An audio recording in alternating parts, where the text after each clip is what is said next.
నమస్కారం జగన్మోహన్ రెడ్డి గారు.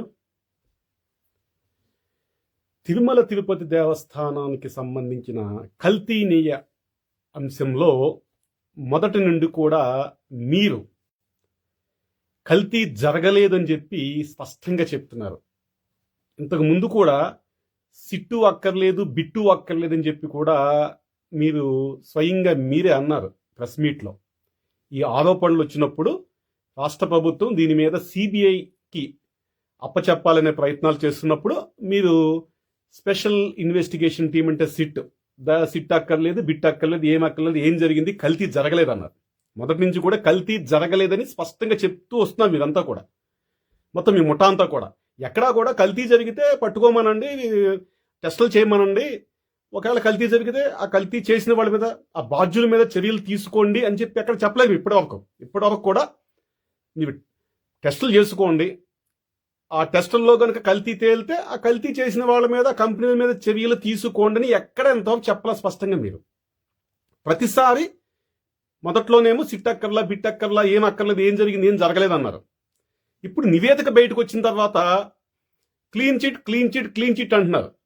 ఆ నివేదిక స్పష్టంగా అది నెయ్యి కాదు, పామాయిల్, కెమికల్స్ అని చెప్పి స్పష్టంగా చెప్పినా కూడా మీరు మీ ముఠా అంతా కూడా క్లీన్ చిట్ అంటున్నారు. ఒక మేధావి వచ్చాడు, ఉండవల్లి అరుణ్ కుమార్, మీ ఇంటి మనిషే కదా, ఆయన కూడా వచ్చి ఇక్కడ చాలా తక్కువగా జంతు కొవ్వులు ఉన్నాయని చెప్పి సిట్ నివేదికలు ఉంది కాబట్టి చాలా తక్కువ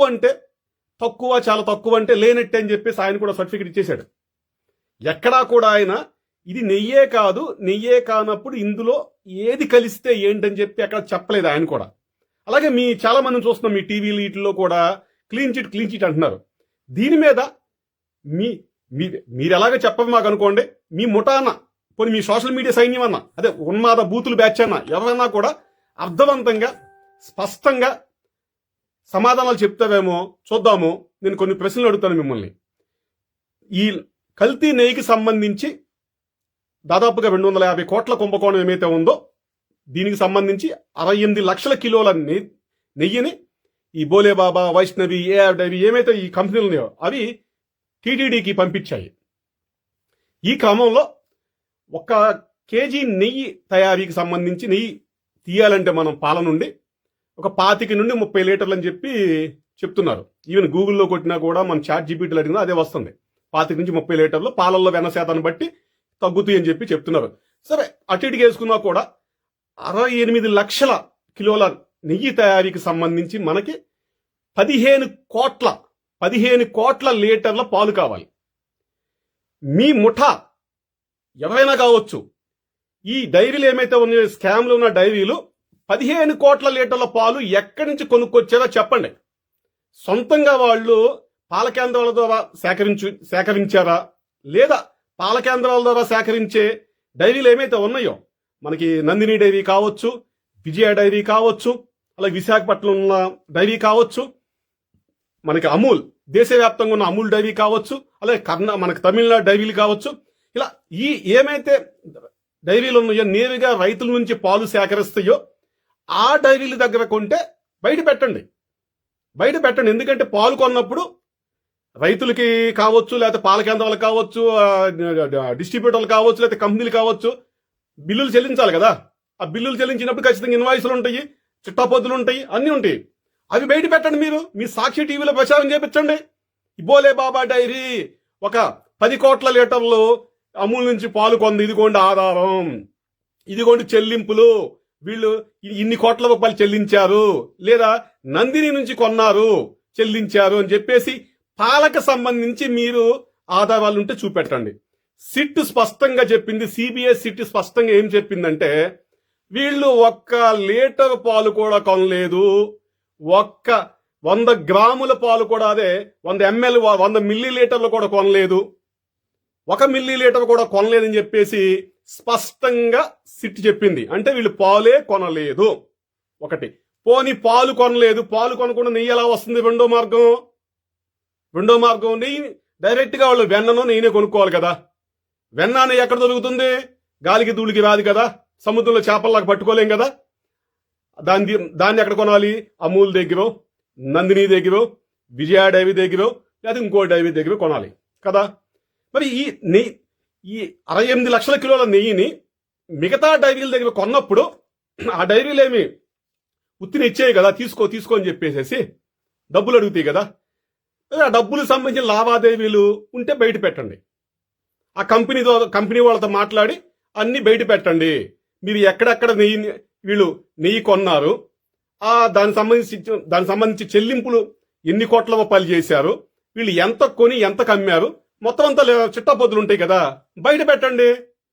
మీరు ఆ డైరీలు పాలు కొంటే ఆ పాలు కొన్న వివరాలు చెప్పండి. ఎందుకంటే సిబిఐకి దొరకలేదు.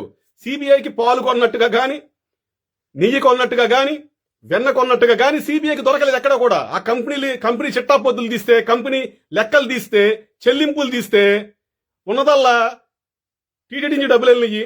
ఆ డబ్బులు తీసుకెళ్లిపోయేవాళ్ళు పామాయిల్ వెండర్స్ కి, కెమికల్ వెండర్స్ కి వాళ్ళకి కట్టారు. కెమికల్ పామాయిల్ తెచ్చుకున్నారు, కలిపి కొట్టారు, ట్యాంకర్లో పంపించారు. కొండ మీదకి వెళ్ళినాయి. కొండ మీద వెళ్ళిన తర్వాత వాళ్ళు నెయ్యిలోను ప్రసాదాలను అన్నింటిలో వాడేశారు. ఇది సిబిఐ చెప్తుంది. మరి సిబిఐని దాటి మీ దగ్గర సమాచారం ఉంటే పాలు ఎక్కడ కొన్నారు 15 కోట్ల లీటర్లు, ఆధారాలు చూపించండి.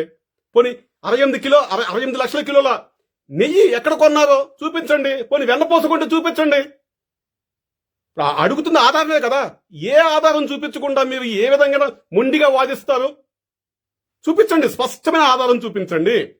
అయ్యా జగన్మోహన్ రెడ్డి, మొదటి నుంచి కూడా తిరుమల తిరుపతి దేవస్థానం అంశంలో మీ తండ్రిగా కావచ్చు, మీరు కావచ్చు, చాలా మత ఉన్మాదంతో వ్యవహరిస్తున్నారు.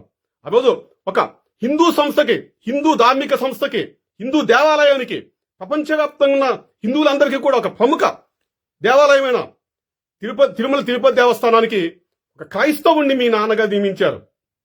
పాపం పైగా ఆ తర్వాత పైకి పోయాడు. ఏ పాపం కొట్టిందో తెలియదు కానీ, ఏ పాపం కొట్టిందో, దేవుడి శాపం కొట్టిందో, ఇంకోటో లేకపోతే మీరు కూల్చిన కుటుంబాల్లో ఏ కుటుంబం కన్నీరు కొట్టిందో గానీ గాల్లోనే కాలి మొక్కలైపోయి మసి అయిపోయాడు.